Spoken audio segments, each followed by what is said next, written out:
So what we need to do in our preventive maintenance for each piece of equipment that you have out there is working on one of three maintenance methods.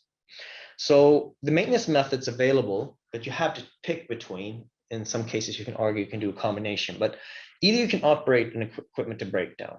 If you want to do your essential care, you can call it a maintenance method too. But between these three, you have to, in addition to the essential care, you need to pick one. Either I operate the equipment to breakdown, I do fixed time maintenance, meaning I replace it on a regular interval, or I do condition-based maintenance. I find the problem, and when I find it, I fix it, right? So now how I think about this, each piece of equipment in your plant, as we're speaking right now, is running on one of those three, or a combination, possibly the condition-based together with fixed time or something like that. Some people do that. They say they inspect it, but then when we're down once a year, we change all the belts or something like that.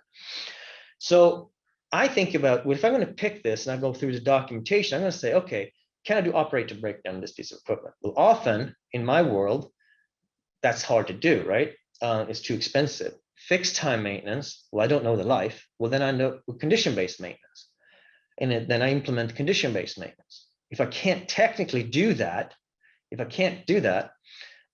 condition-based, technically I can't inspect, then I'm back to operate to breakdown or fixed time. I have to pick, between pest and cholera kind of thing.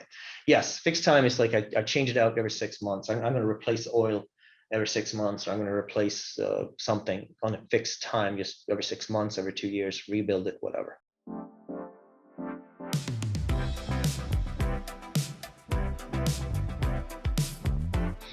So if you put all this together logically, and if we use the failure developing period together with our different maintenance methods. So if you think about a random, unpredictable failure, we don't know the life of the equipment, but we do have a failure developing period. So I don't know when the failure is going to happen, but I do have a failure developing period. I'm probably going to do condition-based maintenance. It makes sense. And I don't need these 7 different patterns. I just need to know if I can predict it or not. If it is random, I don't know when it's going to happen, and I don't have a failure developing period. Well, I don't know when it's going to happen. I don't have a failure development period. I'm lost, right? I'm going to have to operate to breakdown. I'm not going to have a choice. What I can do is I can plan the work. I can't schedule it, but I can plan it. I can get the part, tools. I can get the safety instructions. I can get how to do the job, everything ready. Put it right next in the box, next to a piece of equipment. So when it happens, I can do it. At least I planned it. I didn't schedule it.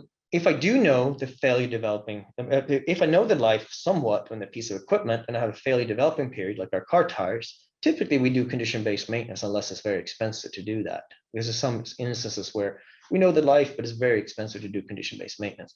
But for the most part, we can, even if we know roughly what the life is, we typically do condition-based maintenance because it typically doesn't take a lot of time.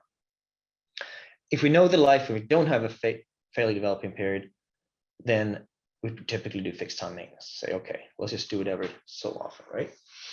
So this is conceptually how we need to think about it when we set up our PM. So this is an important fundamental knowledge that we need to have clear in our head when we go into documenting and setting up tasks that we're going to talk about in a few weeks, next webinar. So when I start selecting it though, this seems complex, but I just ask these questions. Can I operate a breakdown? Well, if it breaks down, the plant stops. Too expensive. Fixed time maintenance, well, I don't know the life. So therefore, I'm left with condition-based maintenance. Depending on the industry, process plants are probably up 80-85% condition monitoring. Some other plants where you can kind of stop and start quickly, you may be more like 50% on condition-based maintenance, depending on the equipment, in my experience.